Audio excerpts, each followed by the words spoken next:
Jabarani filɛbaw Mali kɔnɔ ani Mali kɔkan ani fɛn fɛn sɔgɔlen b'an na nin waati in na an ka bɔlɔlɔ sira fɛ ani fiɲɛsuru sira fɛ an ka foli b'a ye ko kura ka yira aw la k'a fɔ nin y'aw ka jɛmukan waati selen jɛmukan bɛ sigi aw ye mardi o mardi a balimakɛ Musa Tɛmɛne fɛ walasa an ka se ka kuma jamana kunkanko kan o siratigɛ de kɔnɔ bi an ka wele sera maa min tɛ dogolen ye tuguni Mali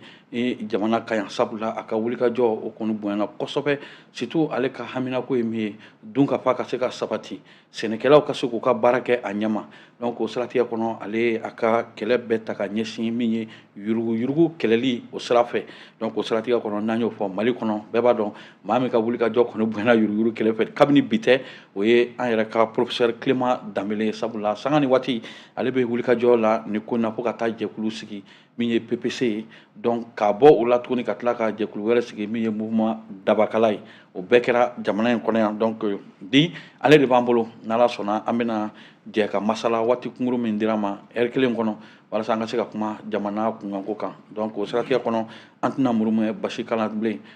professeur ni su an y'i wele i nana wele k'an jaabi vraiment o diyara n ye i ka baara bɛɛ to nin waati in na ka na an jaabi o diyara n ye kosɛbɛ dakuru ɲɛfɔlɔ jumɛn de b'i bolo ka ɲɛsin filɛbaw ani lamɛnbaw ma nin waati in na. Musa Tɛmɛne merci beaucoup ka foli fɔlɔ i yɛrɛ la i ka wulikajɔ la a ma nɔgɔya an ka ɲɔgɔn sɔrɔ kosɛbɛ ne ka occupation kosɔn maliyɛn cɛ n'a muso denmisɛnnin maakɔrɔba Mali kɔnɔ ani Mali kɔkan Musa Tɛmɛne ka bɛɛ lajɛlen fo kosɛbɛ ka dugawu kɛ jamana in ye Ala ka jamana in mara tiɲɛ kan Ala ka tiɲɛ di ma Mali kɔnɔ kosɛbɛ Ala ka maliyɛnw bɛn kan kelen ma n'an bɛ bɛn kan min ma Ala k'o kɛ tiɲɛ Ala k'an marabagaw Ala k'u sɔn hakilina min n'o bɛ se ka jamana yiriwa Ala ka jamanadenw yɛrɛ sɔn hakilila hakilila min b'a to an bɛ fara ɲɔgɔn kan ka jamana jɔ Musa Tɛmɛne ka dugawu kɛ banbagatɔ bɛɛ ye fɛn fɛn sara Maliko la depuis 1960 ka dugawu k'u bɛɛ ye Ala k'u dayɔrɔ suma minnu n'u bananen don a kɛra an ka finitigilakaw ye a kɛra civil ye Musa Tɛmɛne an bɛ dugawu kɛ Ala ka kɛnɛya d'u ma minnu ye tɔɔrɔ yɔrɔ sɔrɔ Maliko la hakilina falenw kɔnɔna la a bɛ se ka kɛ an miiriw tɛ kelen ye nka dɔw bɛ tɔɲɔ sɔrɔ kosɛbɛ an bɛ dugawu kɛ yarabi Ala k'u bɛɛ sara Ala k'u sara hɛrɛ la an ka walijubaw n'an ka mɔgɔbaw kosɔn Ala ka jamana in Ala ka bɔ nɔgɔ la Ala ka kunkɔrɔta d'a ma amina yarabi an bɛ fɔ o la donc comme an y'a fɔ baara daminɛ na an tɛna na ko kɔni mɛn dagirinkala ni waati in na an bɛ don min na an bɛ don politique bunako la yanni an ka taa sujet chaud la o de ye an y'a ye ministre de l'administration territoriale kɔni bɔra min ye ka report k'o kuma fɔ i n'a fɔ kalataw bolo kun dagalen bɛ min na a yirala k'a fɔ o kɔni o bɔra o dɔgɔkɔrɔ kuma caman fɔra nka n'i ye ministre yɛrɛ ka déclaration kɔnɔna lajɛ maaw ko sigilen bɛ min na k'a fɔ lakana ko de tun bɛna n'a fɔ k'o kɛ sababu ye an y'a ye o ma y'a kɔnɔ a yirala k'a fɔ ko fiche électorale ninnu ko révision bɛ sen na sariyasun kura min nana ka yira k'a fɔ ko ni élection ko ni loi électorale ka adapté ɲɔgɔn na ani fo ka taa gɛlɛyaba min bɛ o ye an ka carte ninako ye aw yɛrɛ delila ka a kɛlɛ caman kɛ walasa maliyɛnw bɛɛ ka se ka nin sɛbɛn bugunatigɛ sɛbɛn nin sɔrɔ mais n'i ye nin jateminɛ e bɛ se ka mun fɔ an ye nin report ko in na. Musa min da ka di bi fanga la ani min da ka di Mali la je pense que o y'o de kɛ o kɔrɔ tɛ n bɛna min fɔ ko n bɛ ka transition dɛmɛ sabu anw tɛ tugu mɔgɔ kɔ ka tɛgɛrɛ fɔ o kɔrɔ tɛ fɛnɛ ko n bɛ dɔ juguya la sabu kɛlɛ tɛ ne tilema ni maa si cɛ Mali kɔnɔ o tɛ Mali kɔnɔ o kɔni ye min bɛ kɛlɛ la nka ni Maliko nana f'an ka jateminɛ kɛ Tɛmɛne jamana in bɛ se ka lafiya cogo di baaraw bɛ kɛ tiɲɛ kan cogo di f'an ka baara kɛ n'o ye i b'a dɔn Tɛmɛne an ye kɛlɛ de kɛ jamanadenw M5 kɔnɔna la maliyɛn bɛɛ wulila k'u bolo di ɲɔgɔn ma ka kɛlɛ kɛ ko ka dunko juguya marako juguya nkalontigɛ sonyɛli taabolo jugu ko k'o de kɛlɛ ka bɔ jamana kɔnɔ e yɛrɛ sira boulevard la nin kɛlɛ in kama ko di dɛ Tɛmɛne an ma bɔ k'a fɔ ko i bɛ ka yeɲɛna mandan ye an ma bɔ k'a fɔ ko i bɛ ka cɛ ka ɲi tara cɛman ye mɔgɔ o maa i bɛ ka kɛlɛ k'a fɔ ko i bɛ ka juguya wɛrɛ bɛ mɔgɔ kɔnɔ kɛlɛ kɛra de dɔrɔn ko sabula ko jamana bɛ ka taa taabolo min kan n'an tora tan bɛɛ bɛ to a la kɛlɛ ye kun ye dɔrɔn n'o kɛlɛ kɛra o b'a jira k'a fɔ fɛn dɔ de kan ka sigi jamana kɔnɔ min b'a to o kɛlɛ bɛ yakubaya tiɲɛ kan taabolo ɲuman ani faamuyali ani fara ɲɔgɔn kan Tɛmɛne maa o maa ko k'i bɛ Mali mara o kɔfɛ ka maaw fara ka bɔ ɲɔgɔn na a bɛ se ka diya i la tile 2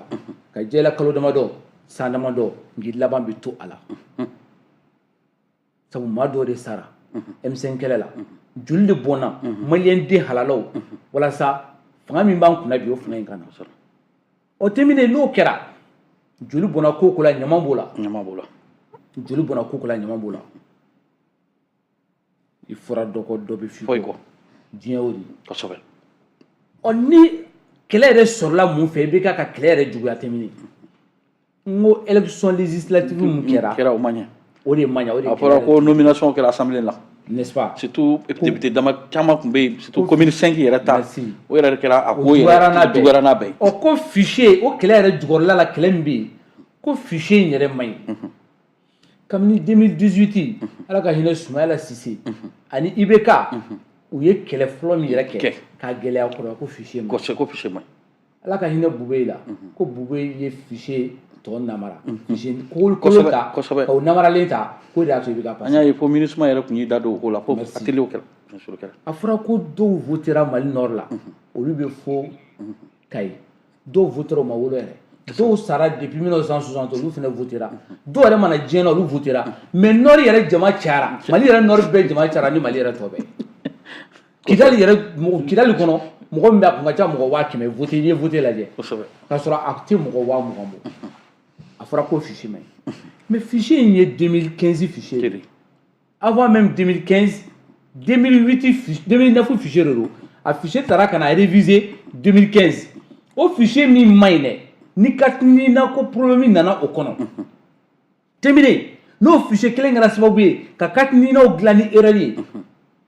ni mɔgɔ dɔw ka baara tiɲɛna tunga fɛ mɔgɔ dɔw ma se k'u ka carte de séjour n'u ka sigili sɛbɛn k'o yɛlɛma tunga fɛ dɔw ka furu sara dɔw masaw sara Mali kɔnɔ u ma se ka na ka n'u ɲɛ da u masa kaburu kan halisa carte d'identité ko problème in fɛ o fichier kolonba min bɛ yen n'o kɔnɔna la tuma dɔ la i b'a sɔrɔ e tɛ min ka kɔrɔ n'i mɔkɛ ye o fichier in kɔnɔ i b'a sɔrɔ e bangera 1880 i ka kɔrɔ n'i mɔkɛ ye i b'a sɔrɔ e bangera fo États-Unis mais i sigiyɔrɔ ye Kayi ye o fichier kolonba min bɛ yen u ko k'u bɛ kɛlɛ la o de nɔfɛ kabini yen o b'a yira k'a fɔ ko Ala yɛrɛ sɔnna 5 miliyari min ma sɔrɔ k'a di alhamdulilayi rabil alamina an ka wari ma ta k'a di fu la sabu wallahi billahi talahi n'u tun ye nin fichier ta ka baara kɛ n'a ye fɛn tun bɛ bɔ Mali kɔnɔ min ka jugu ni kɛlɛ ye parce que nin kɛlɛ in de bɛ ka la ta nin kɛlɛ nin kɛra sababu ye Asimi Goyita ye fanga sɔrɔ cogo di olu bɛ tila k'a fɔ k'u bɛ baara kɛ ni o fɛn kolon in ye fɛn min yɛrɛ kɛra sababu ye ka kɛlɛ wuli fɛn yɛrɛ nana arbitrage kɛ ka fanga bin ka bɔ yen k'i sigi e bɛ segin k'o fichier kolon ta cogo di k'e bɛ baara kɛ n'o ye tɛmɛnen nin fana ma nɔgɔn dɛ e bɛ nin faamu cogo di o y'a fɔlɔ ye fichier man ɲi pourquoi conseil in n'an b'a dɔn kɛlɛ kɛra dɔw bɔra Mali kɔrɔn fan fɛ cɛmancɛ an fan fɛ Moti mara kɔnɔ Bajangara Koro o n'a ɲɔgɔnnaw kɔlɔn kɔnɔna la Segu mara la mɔgɔw déplacera dɔw nan'u yɛrɛ sɔrɔ Moti dɔw yɛrɛ sɔrɔ Gawo dɔw yɛrɛ sɔrɔ Tɔnbɔkutu dɔw bɔra fo Tɔnbɔkutu ni Gawo ka n'u yɛrɛ sɔrɔ fo Zarani na yan dɔw yɛrɛ bɔra Moti mara kɔnɔ fo Falajɛ dɔw yɛrɛ bɔra Dɔgɔnɔdugu la olu bɛ fo Kayi e b'o fichier ta i b'o réviser cogo di e bɛ sɔn ka fɔ olu ɲɛna mɔgɔ min bɔra Jabali mɔgɔ min bɔra Kolongo mɔgɔ min bɔra Koro mɔgɔ min bɔra Bajangara mɔgɔ min bɔra Tɔnbɔkutu ko balawu bɛ yen a t'a dɔn a bɛ segin cogo min na dɔw n'u faw farala musow n'u cɛw tunna ɲɔgɔn na k'e bɛ tila k'a fɔ k'olu ka segin ka to o yɔrɔ kelen na tuguni ko ka taa ko fichier révision mɔgɔ min bɛ k'u dayirimɛ ɲini k'a dun dɔrɔn dɔw bananen don u t'a dɔn n'u bɛ balo sini k'olu ka segin ka taa k'o fichier kolonba min bɛ yen ko ka taa révision kɛ n'o ye kuma yɛrɛ bɛ yen miliyari 5 sɔrɔla a ma di o fichier taara étage la o clé USB bɛ yen o ni yɛrɛ kuma kun man ka fɔ yɛrɛ parce que fichier in kan ka bila de pewu k'a bɔ Mali ko la pewu ka segin a kan mɔgɔ minnu tɔɔrɔlen don carte d'identité t'u bolo ni segin kɛra kan i bɛna ye sisan k'a man gɛlɛn dɛ parce que i b'a dɔn i bɛna fɔ de e tilema o baara bɛ ban kuma jumɛn a baara mɛn ta tɛ ni mɔgɔw seginna kan problème mun bɛ yen ni wolo dati ko problème don o bɛ ɲɛnabɔ ni segin kɛra kan n'o ye recensement d'état civil ye ka segin ka bɛɛ recenser kura ye wolosɛbɛn min b'i bolo o de bɛ ta fichier ɲini ko banna pewu u ka carte biométrique kolon in n'u bɛ ka auto glani carte ni ne yɛrɛ tun bɛ k'o kuma fɔ parce que puisque biométrique de fɔra o biométrique fana bɛ ka bɔ ni nina ko problème de hali sisan parce que ne bɛ mɔgɔ caman de dɔn hali u ka passeport dilanni bi gɛlɛya b'a la parce que nina ni erreur min b'a la hali bi o erreur kelen de b'o ka biométrique la. bon mɔgɔ bɛ baara kɛ ni nin cogo di erreur bɛ fɛn min kɔnɔ a bɛ tila ka fɛn kura dilan ko mɔgɔ ka girin o nɔfɛ ka t'o ta ka sɔrɔ fɛn kɔrɔlen yɛrɛ man ɲi e bɛ den kolon wolo ni fa kolon ye cogo di ko mɔgɔ ka tɛgɛrɛ fɔ ko dɔw den nana non dugaden ma na dɛ dugaden foyi ma na dɔw b'a yɛrɛ k'a fɔ ni segin kɛra ka nin bɛɛ bila ka jigin pourquoi mɔgɔw bɛ kɔrɔtɔ kan ka taa élection na ne b'a fɔ élection kana kɛ dɛ yanni ka kɔrɔtɔ an ka taa élection na i bɛ kɔrɔtɔ an ka taa élection ɲuman na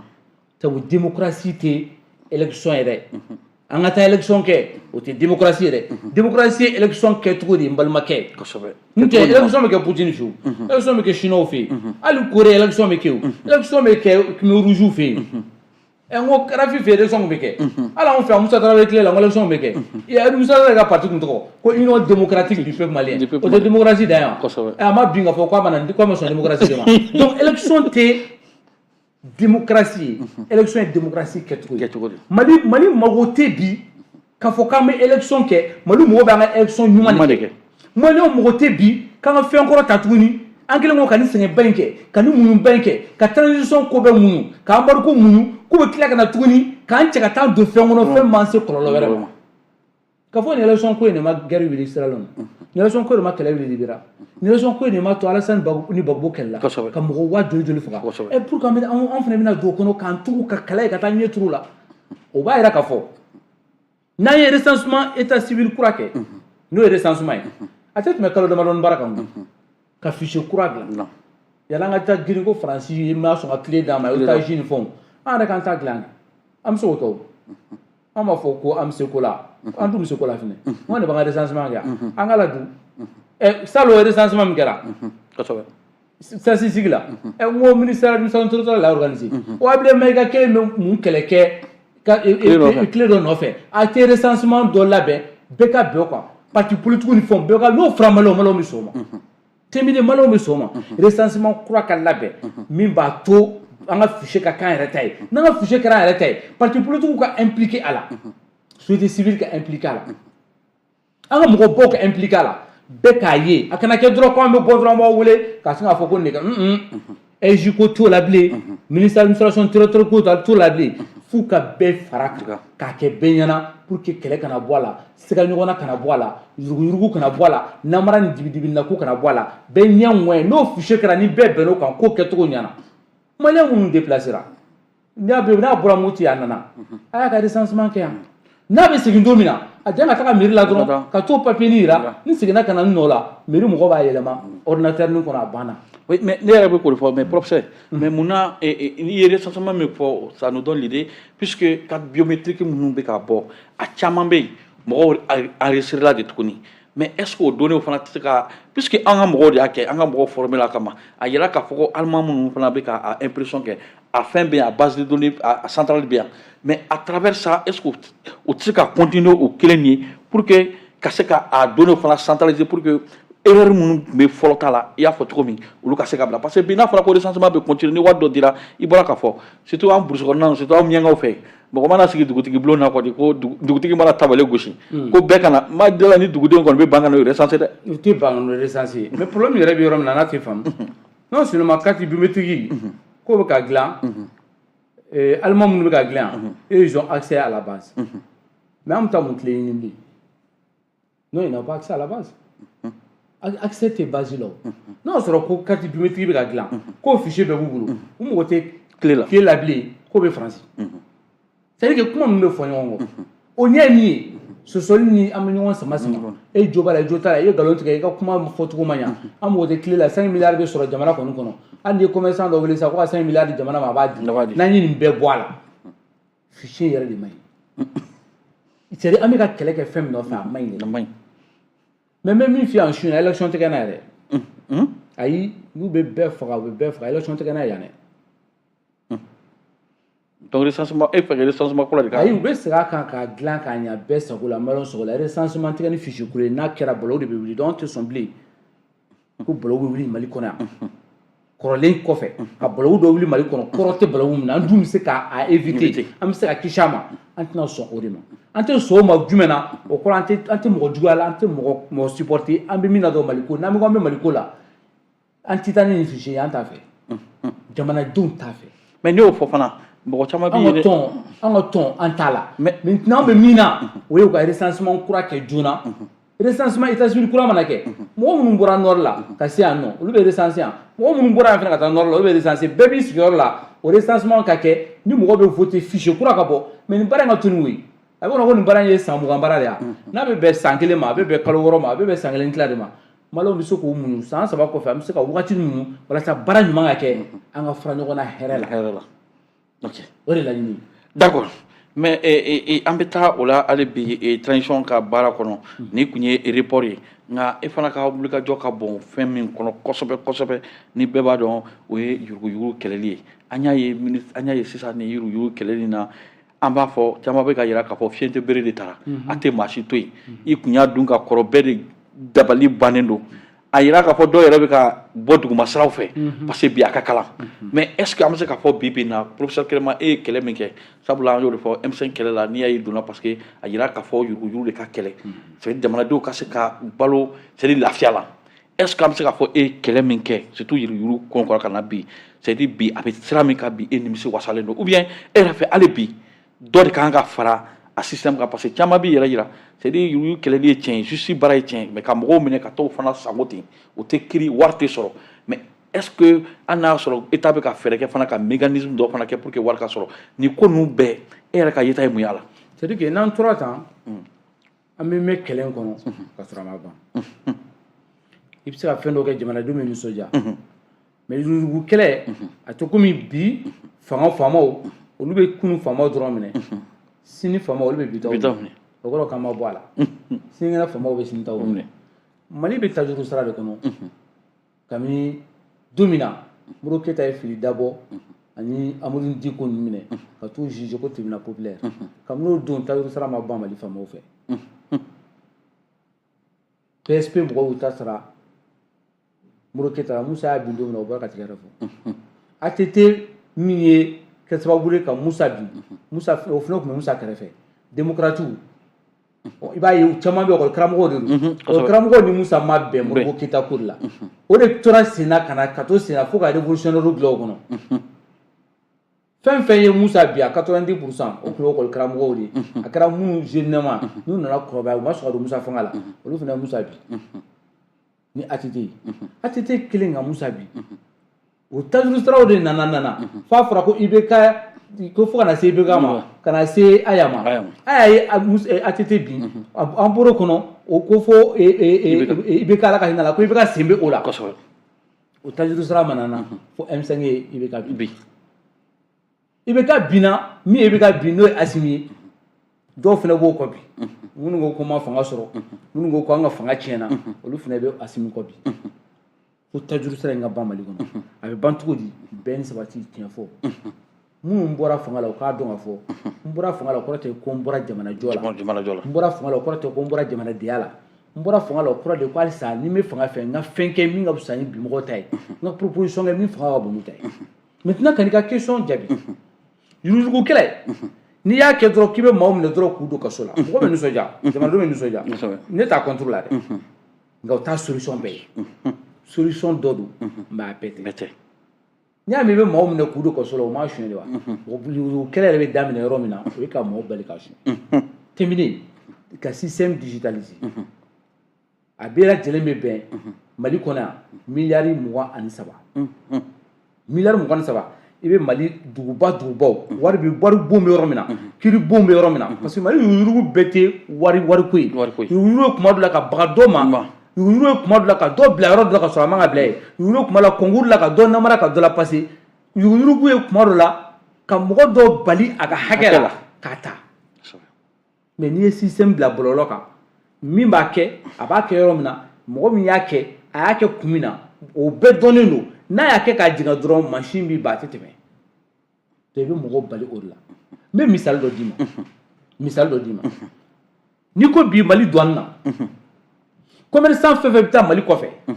solution dɔ don ko logiciel dɔ bɛ i b'a télécharger i b'i ka numéro nifu don ani ka RCM registre de commerce i b'o numéro dun i tɔgɔ ni jamu i b'a remplir i b'a valider n'i y'o kɛ terminé a b'a to ni e bɛ taa extérieur la i mago tɛ douane na bilen i b'a intention déclarer au logiciel sanfɛ o rattaché len don trésor la directement a tɛ douane na dɛ a bɛ trésor la directement n'i ko sisan ne bɛ taa conteneur 20 ta 20 pieds ni marchandise b'a kɔnɔ logiciel b'a f'i ye o yɔrɔnin bɛɛ k'i kan ka ni impôt hakɛ de nin douane hakɛ de sara a bɛ bɛn ni taxe hakɛ de ma solution fila don soit n bɛ virement kɛ ka taa trésor kun ou bien trésor bɛ yamaruya k'a ka taa ta n ka compte kan tile 3 b'i bolo walasa i k'o valider i y'o kɛ n'i y'o kɛ tuma min na e ko trésor k'a ta trésor b'a ta dɔrɔn ka taa bila jamana wagande kɔnɔ ma dɔn ye tɔgɔ f'i ye halisa dɛ i bɛ taa trésor bɛ sɔrɔ ka reçu dɔ ci ma o b'i ka téléphone kɔnɔ n'a y'i diya i b'a photocopie kɛ k'a minɛ i bolo halisa ma douane tɔgɔ f'i ye i bɛ t'i ka munan san douane t'a la i bɛ na i b'o reçu jira douanier la a b'i ka munan contrôler i ye min fɔ o don i bɛ tɛmɛ mais n'i ye nin fɔ sisan dɔ bɛ na fɔ dɔ bɛ se ka na ni munan doublé ye douane na o bɛ bɛn a kan service affaire économique bɛ sira la service wɛrɛw service de contrôle d'état bɛ sira la société privée wɛrɛw de talen bɛ k'o bila sira kan société minnu yɛrɛ bɛ sira la ka na n'i ko k'i bɛ dɔɔni di o bɛɛ ma o wari bɛ sɔn ka caya ka tɛmɛ hali ka douane wari kan an b'o contrôle caya sira kan hali i bɛ yɛlɛ fɛn min sanfɛ k'a peser i ye munan min fɔ a poids estimé len don nin ni nin de furancɛ la n'e ka mobili yɛrɛ tɛmɛna o kan a bɛ dɔn ko fɛn wɛrɛ b'i ka mobili kɔnɔ min ka ca i ye min déclaré o fana bɛ taa fo trésor la o fana bɛ taa service wɛrɛw la k'a jira k'a fɔ nin mobili in suspect don a y'a contrôler service wɛrɛw bɛ yen i bɛ na olu sɔrɔ fo Bamakɔ yan douane sen tɛ n si la douane de y'a contrôler tile frontière la a tɔ bɛ service wɛrɛw ka taa informatisé len don n'i y'o kɛ sisan wari hakɛ min bɛ don jamana kun ni min bɛ suɲɛ n'o donna jamana kun o bɛ permettre ka emploi créer ka baara créer denmisɛnninw fɛ a b'i permettre tuguni ka tila ka service contrôle bonya a b'i permettre tuguni commerçant hɔrɔn minnu bɛ yen silamɛ minnu bɛ yen n'u tɛ sɔn suɲɛni ma u kana se ka concurrence sugu kɔnɔ sabula nin bigi min filɛ nin ye ni nin donna douane na k'a déclarer k'a fɔ ko dɔrɔmɛ 2 de don ko nin tɛ bigi yɛrɛ ko ɲisɔgɔ bɛ kala de don k'a dédouaner dɔrɔmɛ 2 ne bɛ na nin feere dɔrɔmɛ 5 mais min y'a ta sara bigi la o bɛna feere 25 donc dɔrɔmɛ 5 tigi bɛ yiriwa a bɛ étage ni i bɛ buru jɔ u b'a fɔ ko dɔwɔden don ko mɔgɔ ɲuman don a bɛ misiri jɔ ni dɔ ye a bɛ to ka taa wari dɔ di faamaw ma mɔgɔ bɛɛ b'a fɔ gulokiba bɛ cɛ i n'a fɔ e ta in ɲɔgɔn na gulokibaw bɛ cɛ k'o don k'i ɲɛ kumu ka sɔrɔ o tɛ pour que o ka dabila parce que commerçant zone ka jugu commerçant ɲɔgɔn de ma a b'o de bin a bɛ fɔlɔ k'o de bin n'o tɛ dɔnnikɛ la bin a bɛ filanan min kɛ o ye jamana jugu don sabu a bɛ jamana de la bin a bɛ jamana bin gidɔrɔn min kan ka dilan o tɛ dilan ɔkɔliso min kan ka jɔ o tɛ jɔ jamana tɛ wari bilen dilan o jamana bɛ recette de sɔrɔ donc n bɛ se ka min fɔ n'i ye nin système bila yen o ye an bɛ to k'a fɔ digitalisation a b'a to commerçant ka concurrence bɛ nɔgɔya concurrence déloyale a bɛ sugu lafiya commerçant bolo minnu bɛ tiɲɛ kɔ a b'a to jamana bɛ wariba sɔrɔ a b'a to jamana bɛ fɛ ka baaraba minnu kɛ i n'a fɔ Asimi m'a fɔ k'a bɛ na université 4 jɔ i b'a sɔrɔ kalo 2 a b'a wari sɔrɔ Asimi m'a fɔ k'a bɛ na sirabaw dilan kaye sira dilan i b'a sɔrɔ a wari b'a bolo ka ban courant tɛ ka tigɛ sisan i b'a sɔrɔ gasoil bɔnnen bɛ an ka gasoil ko ye i b'a sɔrɔ gasoil bɔnnen bɛ fan bɛɛ hali san wɛrɛ gasoil i b'a sɔrɔ o b'an bolo ka ban mais tant que suɲɛli bɛ kɛ jamana kɔnɔ tant que maa kelen bɛ maa ba 100 dun tant que jamana kan ka recette min sɔrɔ dɔ b'o ta ka taa villa jɔ ka étage jɔ ka bɛnja kɛ n'o ye an bɛ san 100 kɛ tan an bɛɛ bɛ kɔrɔ ka sa an si tɛ kɛ fɛn y'a la wa min yɛrɛ b'a suɲɛ yɛrɛ tɛ kɛ fɛn ye parce que ne ma deli ka Mali zonba si ye ko min kɔ barika la maa si ye ko min sara lafiya kɔnɔ i bɛ se ka wari kɛ k'i ka so fa i bɛ sa ka taa ka den lankolon de t'i kɔfɛ a b'a bɛɛ tiɲɛ yan nɔ a si tɛ nafa ɲa an ka taa tribunal la k'an ka taa tiɲɛ tila n ko y'a ye min ye wari caman sara ka wari caman to a kɔ ka fɛn kɛ n'o tɛ fantandenw tɛ taa tribunal la ko k'a tila o donc n'i y'a ye k'a fɔ ko nin bɛ k'a fa ka nafolo la tiɲɛ o tɛ nafolo ɲuman ye. ok professeur mais nin waati in na est ce que an bɛ se k'a fɔ yuruguyugu e yɛrɛ fɛ parce que an y'o de fɔ mɔgɔw minɛni ka don kaso la o ye tiɲɛ ye mais est ce que yanni mɔgɔw ka minɛ État man ka fɛɛrɛ de kɛ pour que sani ka taa mɔgɔ sago kaso la wari minnu dunna olu ka se ka sɔrɔ cogo min pour que ka se ka don jamana ka wagaden kɔnɔ. u ye baarayɔrɔ dɔ dayɛlɛ kɔsa in na Mamadu Kasoge ministre de la justice min b'a to ni wari suɲɛna bara yɔrɔ in ka baara ye ka taa wari ɲini ka na u y'o kɛ transition y'o kɛ an b'u fo o la mais solution ye min ye a kana suɲɛ sabu n'i y'a ye e yɛrɛ bɛ bara dɔ sigi ko ka taa wari suɲɛni ɲini ka na o kɔrɔ k'a bɛ ka suɲɛ c'est que e yɛrɛ sɔnna ma k'a bɛ ka suɲɛ e yɛrɛ sɔnna ma ko se tɛ e tɛ se k'a bali ka suɲɛ o de kama i bɛ taa suɲɛni ɲini alors que baara kan ka kɛ de ka suɲɛli bali o de bali de fɔlɔ k'o exemple di sisan kosɛbɛ douane ka niveau la mais i bɛ se ka nin baara kɛ fan bɛɛ fɛ ka Mali fɛn bɛɛ contrôler i b'a kalama ko i bɛ se ka baara kɛ Mali kɔnɔ hali jisuma feere la jisuma gansan feere la i bɛ min ye sirada la n'a bɛ jisuma feere n'i bɛ ka vitre jigin ka jisuma sachet san jamana bɛ se k'a dɔn mɔgɔ min don a ye jisuma hakɛ min feere bilahi a ma gɛlɛn yɛrɛ nin baara ma gɛlɛn yɛrɛ i b'a dɔn i bɛ se ka Mali kɛsu fa kalo 6 ka kɛsu fa fo wari tɔ bɛ to an mago tɛ Rusiw an mago tɛ Faransɛw la an mago tɛ mɔgɔ si la a kuma bɛ fɔ mais f'a baara ka kɛ tiɲɛ don dɛ mais a baara bɛ kɛ cogo di f'i ka baara kɛ recette de kan i ka baara kɛ système kan min b'a to maliyɛn bɛ dɔn n'i ko bi Mali faama tɛ yen Mali ministre tɛ yen cɛmiden min bɛ se k'a f'i ye nin baarakɛla hakɛ de bɛ Mali kɔnɔ nin sɛnɛkɛla hakɛ bɛ yen nin dugu in na nin sɛnɛkɛla hakɛ fana bɛ yen nin région na nin sɛnɛkɛla hakɛ bɛ yen nin artisan hakɛ bɛ yen nin fonctionnaire hakɛ bɛ yen nin cakɛda hakɛ bɛ yen o faama tɛ Mali kɔnɔ min bɛ se k'o kɛ min bɛ se k'o f'i ye tiɲɛ kan a tɛ yen parce que o baara ninnu de kan ka kɛ an kan ka dɔn jisuma feerela joli bɛ Mali kɔnɔ artisan soudeur joli bɛ Mali kɔnɔ barama dilanna joli bɛ Mali kɔnɔ maçon joli bɛ Mali kɔnɔ fonctionnaire joli bɛ Mali kɔnɔ fonctionnaire la o fonctionnaire la jɔnni bɛ nin baara in kɛ o joli bɛ yen jɔnni bɛ nin baara kɛ o joli bɛ yen sɛnɛkɛlaw la jɔnni bɛ nin baara kɛ o joli bɛ yen jɔnni bɛ n'o bɛɛ dɔnna k'a ban i bɛ carte di a bɛɛ ma n'i ye carte di a bɛɛ ma i y'a bɛɛ identifier i y'u dɔn i y'u siyɔrɔ dɔn i y'u ka numéro dɔn i b'u ka fɛn bɛɛ dɔn i bɛ sɔrɔ k'u lana dɔɔni dɔɔni jamana b'u dɛmɛ cogo min na ani u fana kan ka hakɛ min di jamana ma i b'u la don o kɔnɔ dɔɔni dɔɔni jamana b'a ka sɔrɔ kɛ mɔgɔw bɛ lafiya sɛnɛkɛlaw bɛ taa u ka yɔrɔ la u bɛ taa jamana ka hakɛ bɛ t'u sɔrɔ foyi olu fana kan ka min kɛ jamana o fana b'o di jamana ma fo o yɔrɔ la e bɛ taa impôt kari mɔgɔ la fo parce que k'e ɲɛ bɛ bitigi de la i bɛ taa don mɔgɔ ka bitigi kɔnɔ k'a ka bitigi lajɛ k'a fɔ bon e ka impôt bɛ bɛn nin hakɛ de ma Mali de la i b'a mɛn halisa ko impôt synthétique n'i y'a mɛn impôt synthétique la parce que impôt réel de dɔnnen tɛ mais ça c'est les bonnes questions e bɛ taa impôt synthétique fɔ parce que impôt réel de dɔnnen tɛ ni ne hakɛ min fɛ ko n'o de feere i b'o de minɛ parce que toi tu n'es même pas capable k'a dɔn ne ye hakɛ min fɛ k'a sɔrɔ o baara bɛ se ka kɛ donc k'a fɔ wari tɛ Mali kɔnɔ wari bɛ Mali kɔnɔ dɛ Mali faamaw tɛ se wari ɲini cogo la Mali faamaw tɛ fɛ ka wari ɲini a cogoya la parce que Mali faamaw yɛrɛ tɛ fɛ a ka kɛ a kɛcogo la ko n'o tɛ ko mɔgɔ bɛ dimi kɔrɔ ko n'o tɛ ko mɔgɔ tɛ voté n'o kɛra jamana bɛ kɛ tan donc k'a sɔrɔ mɔgɔ tɛ dimi kɔrɔ yɛrɛ mɔgɔ ni mɔgɔ y'a ye k'i y'u ka wari minɛ e bɛ ka baara kɛ tiɲɛ na jamanadenw bɛ tigɛ fili kosɛbɛ ok min ye président bɛ taali bi surtout an bɛna don sujet min kɔnɔ nin waati in na o ye sujet ba ye o ye coupure intempestive d'électricité kurantigɛ banbali min bɛ yen a yira k'a fɔ ministre yɛrɛ tun bɛna taa ORTM sanfɛ an ye ja dɔ ye ko ministre y'a yira k'a fɔ 600 milliards de dette ko de bɛ EDM na o ye ministre yɛrɛ ka kuma ye an ye minnu sɔrɔ sisan waati in na kunnafoni ta bɔlɔlɔ sanfɛ ni kurantigɛ ko in an y'a ye ministre dɔ gɛnna a ka incapacité kama bɛɛ y'a yira k'a fɔ ko ministre tɛ se k'a ka gɛn min ye Seydou Lamine mais waati fana kurantigɛ kun ka fisa ni bi ye parce que bi kabini an bɔra heure 2 heure 3 heure 4 yɔrɔ dɔ bɛ 12 heures de temps kɛ kuran yɛrɛ tɛ sɔrɔ yen mais e bɛ se ka mun faamu nin ko in na est ce que bi an tɛ se k'a fɔ nin ko min bɛ yen nin kɛn bɛ an b'a fɔ tubabuw b'a fɔ c'est devenu quand même un caillou dans la chaussure de la transition c'est nin kɛn bɛ kabakuru girinma ye Asimi ka kuma na waati tɛmɛnen an y'a ye e yɛrɛ y'a yira k'a fɔ ko Asimi yɛrɛ min tɛ kuma k'o y'o fana gosi groupe ko la e bɛ ka mun fɔ an ye nin kuran ko in na. awɔ u y'a Asimi fana dribblé o u b'a fɔ ten parce que i b'a dɔn maliyɛn ja bɛ farinya fanga n'i ko k'i tɛ kuma maliyɛn ja bɛ farinya n'i kumana kojugu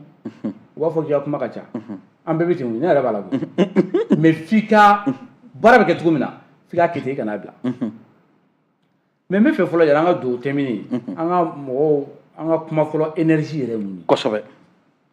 an b'a fɔ énergie SA a bɛ mɔgɔw kɔnɔ ko énergie ye société privée dɔ de ye mais société minnu tun bɛ énergie kɔnɔ n'u tun b'a kɛ privé olu ka part feere Mali ma Mali de tɛ énergie ye totalement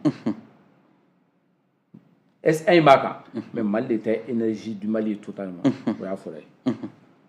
a filanan énergie jɔyɔrɔ jumɛn bɛ jamana kɔnɔ u b'a fɔ ko domaine régalien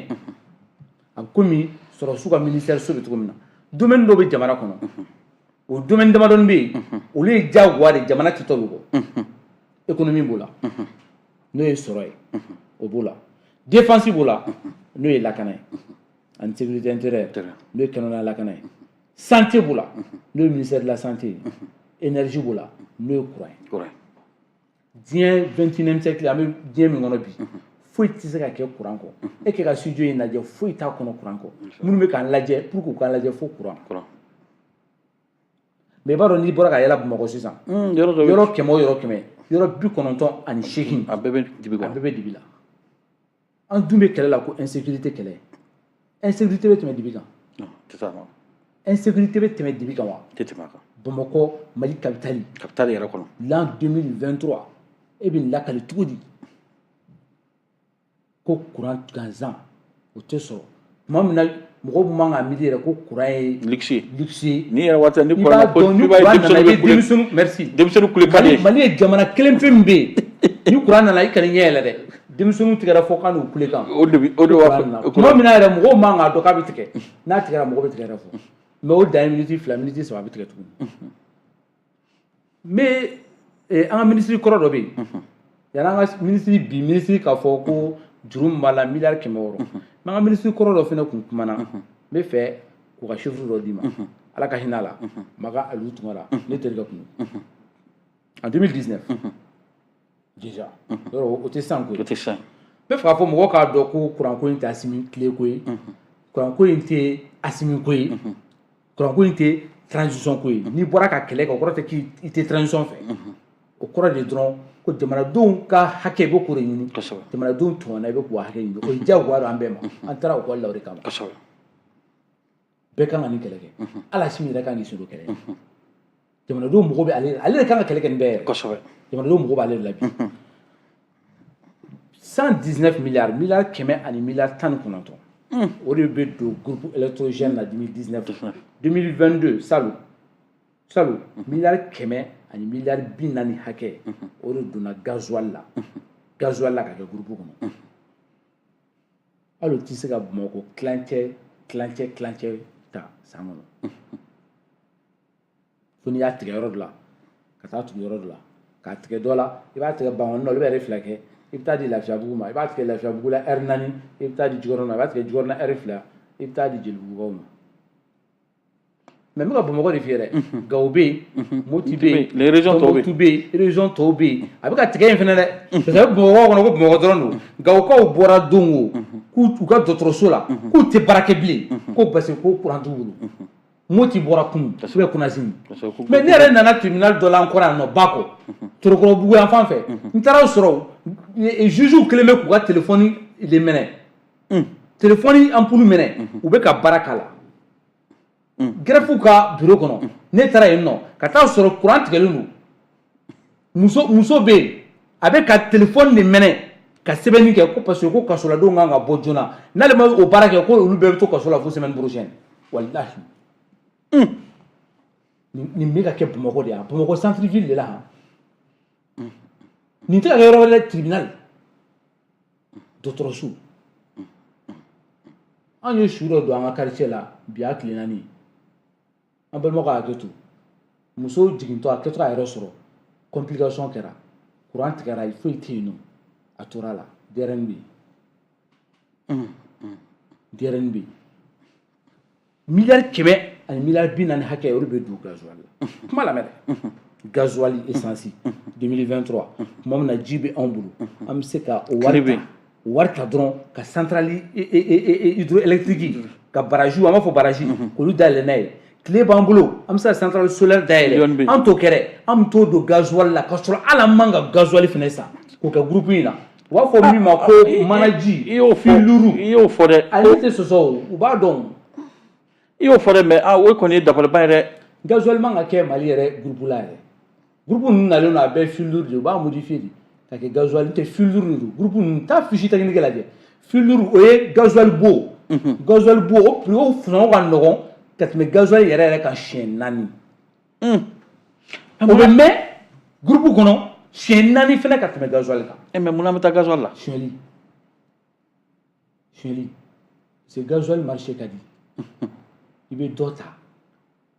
dɔ bɛ d'i ma n'a i ma dɔ min k'a kɔnɔ i bɛ t'o feere citerne na i bɛ t'o feere yɔrɔ wɛrɛ gasoil business ka di kojugu Mali ko tɛ groupe yɛrɛ mago t'a la yɛrɛ i bɛ se ka groupe de modifier k'a bila a la n'o tɛ groupe yɛrɛ mago t'o la yɛrɛ filtre gasoil min bɛ k'a la i bɛ o tila ko 4 i b'o k'a la k'a marché dɔgɔkun kelen gasoil ka tile kelen consommation i b'o wari ta i bɛ filtre ta k'a marché dɔgɔkun kelen o kɔrɔ wari min bɛ di énergie ma gasoil sɔngɔ la n'i y'a don filtre yɛrɛ la i bɛ san mun bɛɛ kɛ courant tɛ kɛ Mali kɔnɔ pourtant an man ka gasoil yɛrɛ marché bilen an kan ka taa ni centrale solaire de an kan ka taa ni barrage de ye parce que ji b'an bolo baba fila in b'an bolo fleuve Niger ni fleuve Sénégal tile bɛ Mali kɔnɔ tile 300 ani tile 60 o de bɛ kɛ tile kɔnɔ Mali kɔnɔ san yɛrɛ mun bɛ tile 365 ye an bɛ 360 kɛ tile kɔrɔ donc mɔgɔ foyi de tɛ fɛn wɛrɛ la dɔrɔn ka tile ta dɔrɔn ka yɛlɛma Maroc y'a kɛ Mauritanie y'a kɛ an kɔrɔ yan Mauritanie yɛrɛ ko sisan ko olu ka 300 mégawatts k'olu bɛ se k'o feere an ma ko b'olu bolo olu yɛrɛ mago t'o la yɛrɛ u bɛ fɛ ka sanbaga ɲini o la a ma bɔn an bɛ courant san énergie du Mali bɛ courant san ka sɔrɔ k'a feere an bɛ courant san Côte d'Ivoire fɛ Mali bɛ courant san Côte d'Ivoire fɛ Mali bɛ courant san Albatros fɛ n'o bɛ Kayimara Mali bɛ courant san Manantali fɛ i b'o da dɔn wa 2019 Mali ye miliyari 100 ani miliyari 40 Mali y'o don courant san na an man ka courant san yɛrɛ an man ka courant san yɛrɛ an bɛ se ka tile ani baji min b'an bolo u bɛ se ka courant d'anw ma an mago tɛ courant san na o miliyari 100 ni 40 miliyari 119 n'i y'o fara ɲɔgɔn kan o bɛ taa bɛn miliyari 200 ni 59 ma i b'a dɔn énergie ye facture joli bɔ mɔgɔ kun miliyari 200 a tɔ 59 juru de bɛ ta k'a dafa ani jamana bɛ min di o juru yɛrɛ n'i y'o fara ɲɔgɔn kan 2019 o intérêt dɔrɔn banque bɛ juru min don énergie du Mali la o intérêt dɔrɔn ka ca ni miliyari 10 ye n ko société in c'est pas la peine quoi n'i da don a la c'est pas la peine c'est une société qui ne vaut pas la peine an sera niveau de la quoi an man ka don groupe ko yɛrɛ kɔnɔ fɔlɔ mais an donna groupe ko min kɔnɔ n'i y'o sɛgɛsɛgɛ i bɛ taa sɔrɔ o bɛɛ ye namara de maintenant société fou de bɛ créer à gauche à droite n bɛ fɛ ka taa audit kɛ énergie kan u ka prestataire minnu bɛ baaraw k'u ye minnu bɛ matériel san minnu bɛ na ni fɛnw ye minnu bɛ falenniw kɛ u ka taa société ninnu lajɛ n'a y'a sɔrɔ facture min bɛ di n'a y'a sɔrɔ a facture baara bɛ kɛ tiɲɛ kan parce que gasoil ko in y'a la fitinin de o fana y'a la fitinin de transport minnu bɛ falen u ka taa lajɛ n ko c'est pas i bɛ to ka audit lajɛ ministre min sigilen filɛ nin ye n ko ala bɛ to ka tiɲɛ bange tan de ka sɔrɔ e tun tɛ sonyɛli ministre procureur de ye ala m'a kɛ sɔrɔ e kɛ ministre de justice yɛrɛ ye yɔrɔ o kɔni o sonyɛli kan ka baw jamana kɔnɔ bon nin ministre in pour que i k'o faamu quoi misali don nin ministre in de bilala Asimi fɛ ka audit kɛ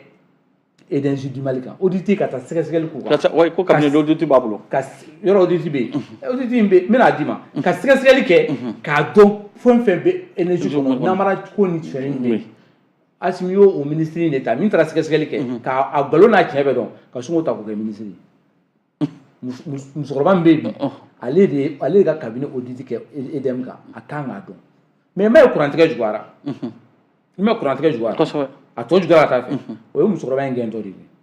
ye awɔ mafia groupe dɔ de bɛ yen ni ministre nana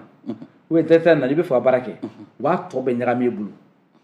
e yɛrɛ bɛ fɛ ka fitinin min ɲɛnabɔ u b'o ɲagami tellement e yɛrɛ bɛ fɛ u ka segin kɔrɔlen na tellement k'u bɛ jigin n'i ye dingɛ kɔnɔ e bɛ fɛ a ka segin ka na kɔrɔlen yɛrɛ la yɔrɔ kɔrɔlen ma ɲi e tun bɛ fɛ k'o de dilan u bɛ jigin n'i ye tuguni jahanama kɔnɔ pour que e ka segin ka na k'a fɔ k'an ka bɔ habu an kana jahanama daminɛ na e bɛ ɲinɛ énergie ko yɛrɛ kɔ fɔlɔ ni min farati président min kɛ n'Asimi m'i jija ni ministre muso in a bɛ nin fana kɛ parce que problème tɛ ministre ko ye o problème ye bandiya dɔ de bɛ yen. ok mais professeur ma tila ma tila miliyari 600 juru 600 milliards 600 milliards de dette o juru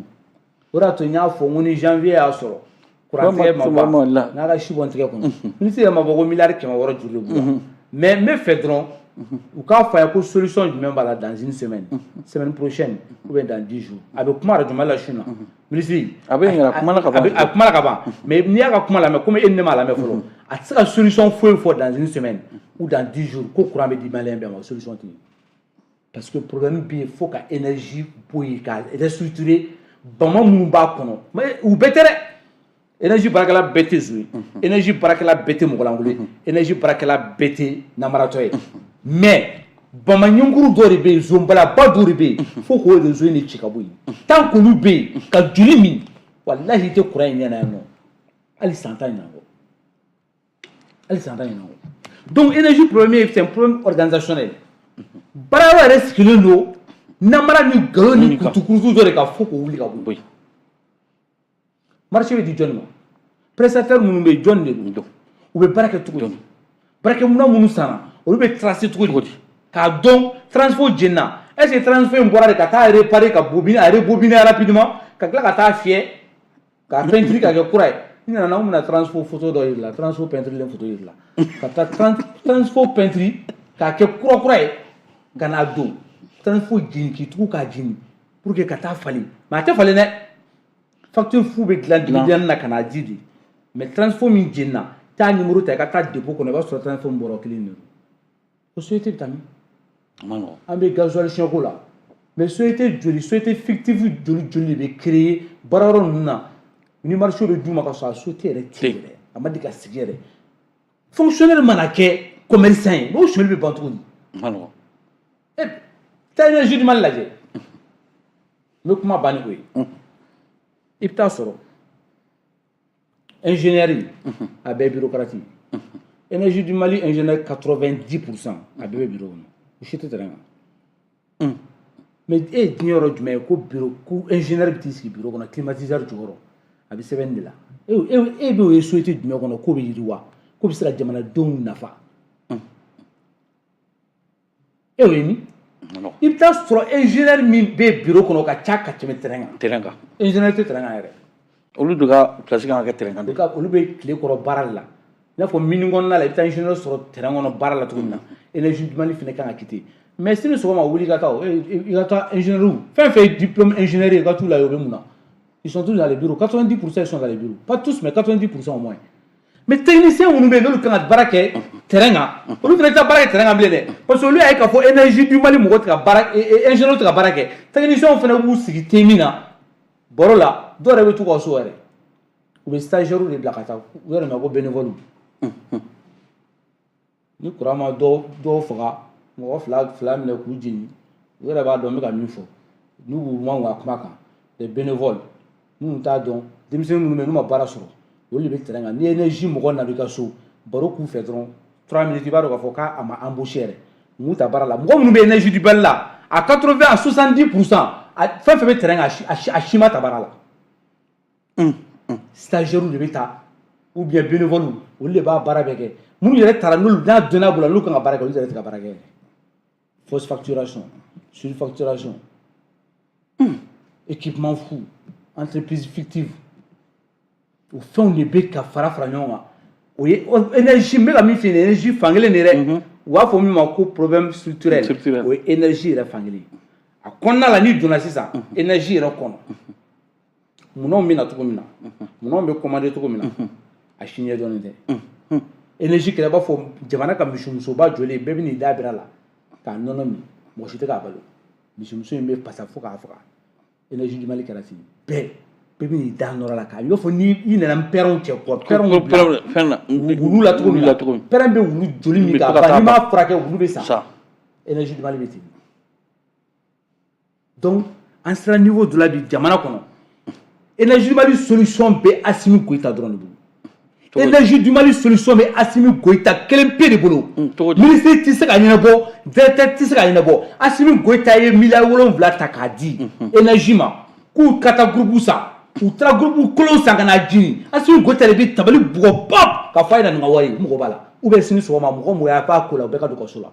a ye t'u kaso k'u ka du minɛ hali u denw ka couche a y'a bɔ a k'a feere mɔgɔ bɛ ka wari cɛ o juguyara dɛ miyanka de don o juguyara dɛ miyanka de don Assimi Goïta kan o de kɛ milliard duuru min n'a o tunna milliard 7 la k'o ye fɛngɛ ye n ka wari bɛ min est-ce que de kan ka bɔ bi ka kuma jamanadenw fɛ ministre ka kuma t'a ɲɛ bilen dɛ a tɛmɛn'o kan dɛ Téméré a tɛmɛna ministre ka kuma kan a tɛmɛna directeur kuma kan a tɛmɛna syndicat kuma kan maintenant jamanadenw de tɔɔrɔlen don Mali kɔnɔ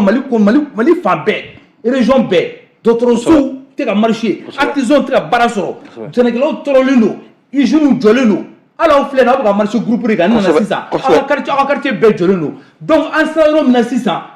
jamanadenw mago bɛ jamanakuntigi de ka kuma u b'a fɔ min ma ko le comportement du bon père de famille ni ko gɛlɛya du kɔnɔ dutigi de bɛ kuma dudenw fɛ Asimi de ka kuma fɛ o bɛ mɔgɔw dusu faga sisan a bɛ ko nɔgɔya sisan Asimi ka bɔ a k'a fɔ ko jumɛn ye nin ko in bɛ se ka ɲɛnabɔ fɛɛrɛ jumɛn bɛ ka tigɛ sisan u kana taa fɔ an ɲɛna ko san 3 ko énergie verte san 7 ko centrale nucléaire donc an b'an sigi an bɛ sa yan'o cɛ an bɛ to dibi la yan'o cɛ san 3 san 7 o t'a sɔrɔ transition ko banna bi a mɛnna mɔgɔ ka muɲu yanni mɔgɔ ɲadon cɛ o tiɲɛ nka karisa muɲu f'i ka sa o ma nɔgɔn an mago bɛ Asimi de la bi Asimi bɛ se ka ko in ɲɛnabɔ a maliyɛnw b'a fɛ o de kama tiɲɛtigiya kɛwale a ka bɔ a ka fɛn dɔ fɔ an ye an bɛ min faamu an bɛ sɔn k'a muɲu halisa o an bɛ sɔn halisa k'a muɲu mais an b'a muɲu kun dɔ de kama o kun ye jumɛn ye o solution bɛ Asimi de bolo don ɲuman an bɛ courant sɔrɔ fɛɛrɛ jumɛn bɛ ka tigɛ joona joona an ka courant sɔrɔ san 3 ni san 7 ko tɛ dɛ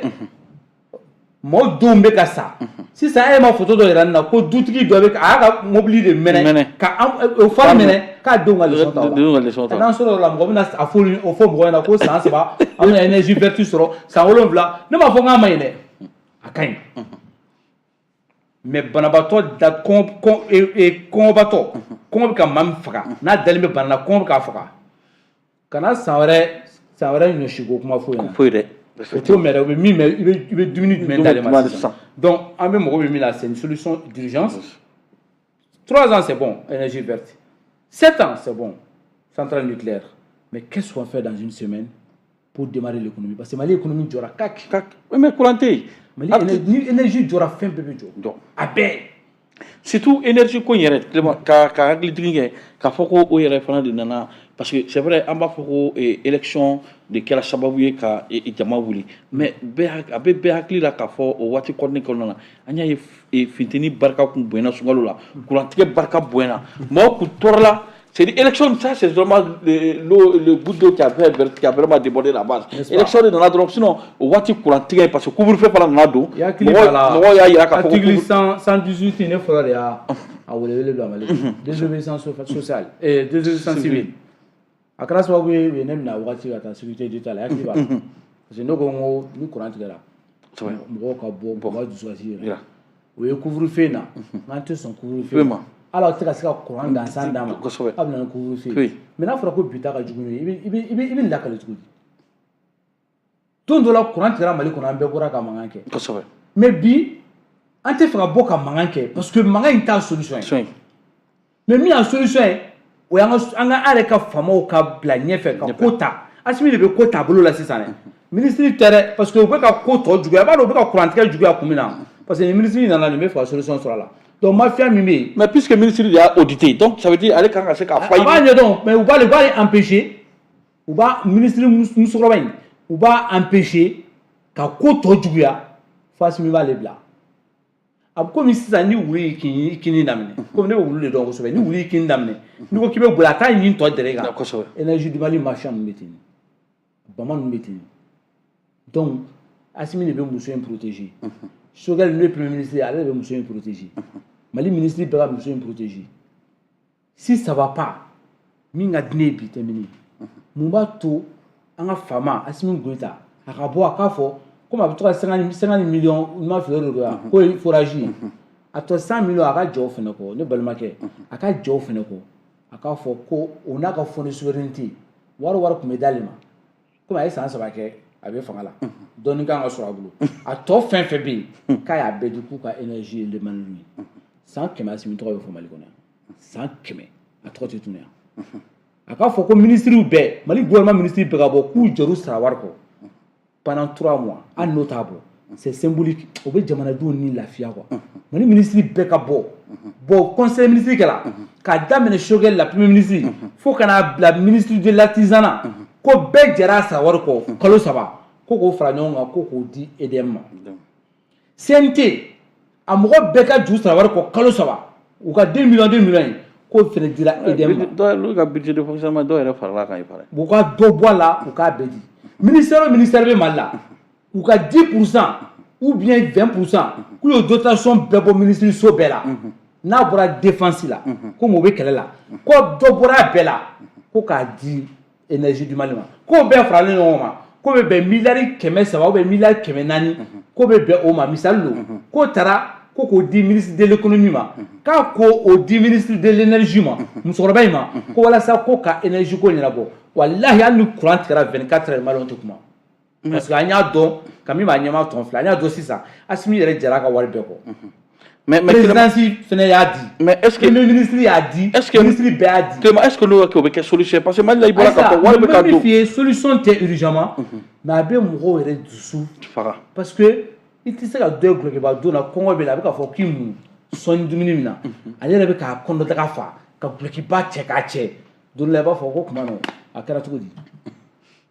di donc aujourd'hui o t'a solution yɛrɛ o t'a solution ye mais min bɛ se ka jamanadenw yɛrɛ to k'an b'a faamu ko courant bɛ se ka tigɛ ka se nin hakɛ la jamanakuntigi k'a fɔ n ka fond de souveraineté ani n ka sarawari fɛn bɛɛ n y'a bɛɛ di Choguel k'a fɔ n fana n t'a di kalo 3 dɔrɔn kalo 3 nata an tɛ maga an sarawari la ministre bilahi sisan an bɛ taa boulevard fa sisan ka kule n'u tɔgɔ ye Maliyɛn bɛ sɔgɔma ne bɛ Maliyɛn dɔn cogo min na ka kule n'u tɔgɔ ye o y'a solution c'est à dire o kɔrɔ tɛ ko courant bɛ na sini sɔgɔma mais ni dutigi ye i ban dumuni na ka dɔɔni di dudenw ma a t'u fa nka a b'u hakili sigi a b'u nimisi wasa. Ok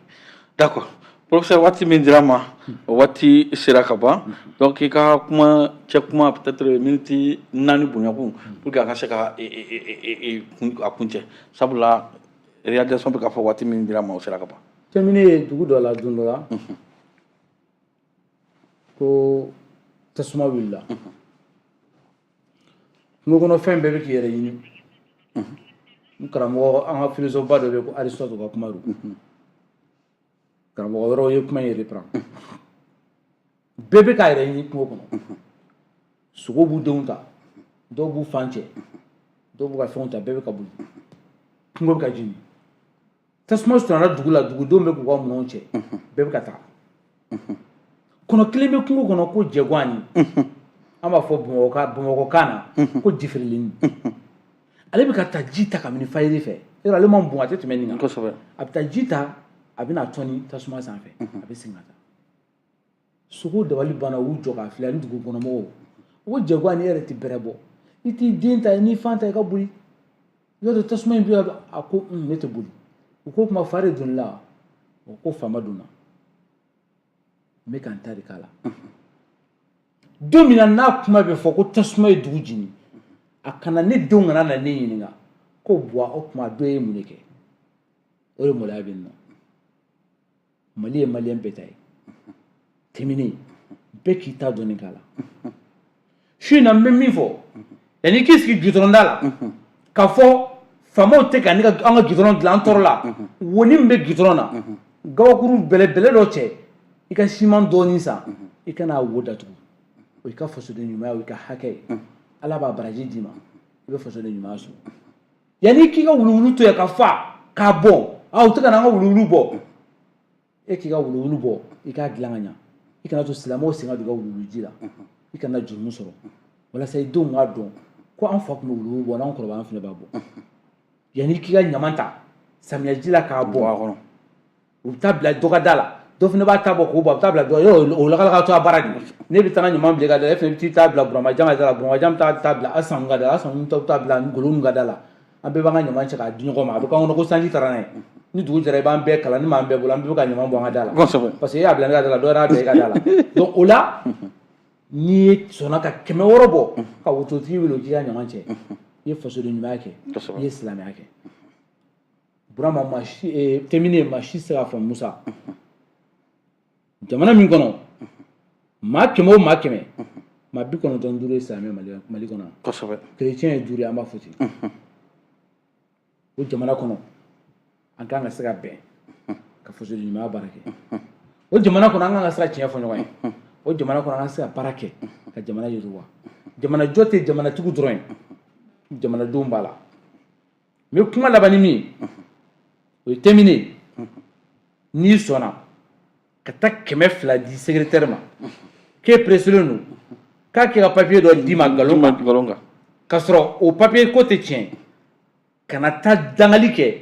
k'u ye e den ye taa di e yɛrɛ tɔgɔ bɔ concours la sabula e bolo k'e tɛ ka sonyali kɛ e ye 200 zo min kɛ dɔ fana ye 1,20,000 sonyali k'i kun aw bɛɛ ye kelen n'i ban ka vignette ta ka yɛlɛ moto sanfɛ jamanadenw bɛɛ ka nafolo don ka 100 di polisikɛ ma k'o k'e arrange ka tɛmɛ walahi i taatɔ concours kɛyɔrɔ min na fɔla ka dɔ bila o fana k'e tɔgɔ effacer ka taa 1,10 minɛ ka dɔ tɔgɔ ladon e bɛ ɲinɛ k'a fɔ k'i m'i ta yafa e jurumutɔ bɛ ka dɔ de danga aw bɛɛ jɛnimɛ di aw bɛɛ bɛ taa jɛnimɛ kɔnɔ terminé n bɛ kuma banni nin su in na ka dugawu kɛ Mali ye ala ka jamana in sankɔrɔta ala ka tiɲɛ dɛmɛ Mali kɔnɔ ala ka tiɲɛ dɛmɛ ala ka tiɲɛ dɛmɛ Mali faamaw ka sonyali dabila u ka nkalontigɛ dabila u ka baara kɛ u ma f'u bɛɛ zonyɛ nka n'i taara Mali administration kɔnɔ hali sini sɔgɔma i bɛ taa sonyali sɔrɔ Mali administration kɔnɔ tant qu'on ma dabila sonyali ma dabila jamana in kɔnɔ i ye fɛn fɛn dilan Mali kɔnɔ on monte en puissance on est plus fort on est souverain a bɛɛ bɛ kɛ nkalon ye don dɔ la sabula fɛn fɛn n'a sigira sonyali kan barika t'a la o fɛn bɛ ban n bɛ dugawu kɛ Mali ye ala ka jamana sankɔrɔta amina rabi an bɛ fɔ k'i waleɲuman dɔn nin waati in na fulakɛ ale kɔni bɛ ka fɔ waati sera n y'o de fɔ fulakɛ n'i bɔra i bɛ tila ka taa miyankakɛ fɛ yen sabula wɛrɛ t'aw bolo fulakɛ yɛrɛ miyankakɛ ko a banna ka a dɔ d'a ma donc ale t'aw bonya bilen sabula aw ka wɛrɛ kɔni bɛɛ cira donc a ye taa miyankaw fɛ u n'a nɔnɔ d'aw ma donc an bɛ bɛɛ fo ka bɛɛ waleɲuman dɔn nin waati in na ka Awa Sise fo a n'a ka denbaya nin waati in na Sebare ne ye Yara Munkoro ani Seydou Mayiga radio kunda la an b'olu fo nin waati in na min ye Mopti gouverneur Abbas Dambélé an b'ale fo ka taa Mayiga chargé à la communication gouverneur la an b'olu fo nin waati in na Bayangarakaw fɛ an bɛ gouverneur El Béchir fo nin waati in na ne kɔrɔkɛ Umar Gindo fo ka taa Madu Jeme an bɛ ninnu bɛɛ fo nin waati in na sabula o b'a lamɛn monsieur Sise Ɲamana an b'ale fana fo Kanda Soyiba n'a ka gɛrɛlamɔgɔ nin waati in na commune de Jamanati kɔnɔ an b'o fo ka commune de Jamanati maire yɛrɛ fana fo min ye Seydou Kelepili an b'ale fana fo ka taa an yɛrɛ ka directeur bɛ sɛgɛn lafiyabɔ la nin waati in na min ye Alaye min ye Ablaye Jɛbikile an b'o fo sabula an y'o de fɔ Mali kɔnɔ waleɲuman ɲuman a kan ka dɔn maa caman ye médias bɛ ka taga di Bamakɔ yan ka sɔrɔ mɔgɔ dɔw de bɛ yen ils ont passé toutes les vies vraiment à travailler pour ce pays là jamana in kɔnɔ walasa jamanaden caman cadre caman ka se ka sɔrɔ sabula ninnu ye mɔgɔ dɔw ye Clément b'a fɛ ninnu cɛkɔrɔba ninnu u bɛ denmisɛnninw de minɛ burusi kɔnɔ diyagoya hali n'a ma diya i fa ye k'i tɛgɛ minɛ k'i don kalan na u bɛ denmisɛnninw ka charge ta mais bi ko taara sɛgɛn lafiyabɔ la n ka di u ye jamana ka se ka dɔn ye u ma dɔn ye Kanda Soyiba un jeune médecin ale fana y'a ka bɛɛ kɛ kɔnɔna na furakɛliw la waati min yɛrɛ a gɛlɛyara ale de qui était pratiquement le seul bɛɛ taara a kun b'a ka moto ta sufɛ dugu ni dugu pour que ka taa mɔgɔw furakɛ bi o bɛɛ taara sɛgɛn lafiyabɔ la a ka kan nin ɲɔgɔnna de jamana kan ka nin de ɲini walasa ka se ka o yɛrɛ jamana baara min kɛra ka se ka kanu don la dɔɔni an b'o fo an b'o fo nin waati in na nin waati in na ka Alima Gite fo nin waati in na n y'a fɔ kɛ promotion de la femme na donc ka yira u la k'a fɔ ni Ala ma ka jɔnya juru yira n na ni Ala sɔnna an bɛ ɲɔgɔn sɔrɔ yan mardi wɛrɛ nka an tɛ bɔ kuma na an bɛ se k'a fɔ mɔgɔ minnu bɛ baara kɛ ombre kɔnɔ minnu bɛ jaw ani kumaw sigi ɲɔgɔn kan Augustin Yesu bɛ yen o bɛ yen ale ni Sangare fo ka taa Mɔrɔlayi Ture nin y'an denkɛ ye an b'olu fo Abubakar Tarawele grand bɛ yen Katikaw ka den man di an b'o fo nin waati in na donc k'a fɔ Abubakar Tarawele ayiwa Clément y'i mandaté ko n'i sera Kati comme Asimi bɛ yen k'i ka ci lasa ye k'a fɔ k'a ka nin dossier in d'a mɛn donc an bɛ fo nin waati in na ka Segukaw fo ka Moptikaw fo ka Sikasokaw fo Gawo sabula an lamɛnnen don nin yɔrɔ nin bɛɛ la k'a fɔ ni Ala m'an ka jɔnya jira an na an bɛ ɲɔgɔn sɔrɔ n'Ala sɔnna mardi wɛrɛ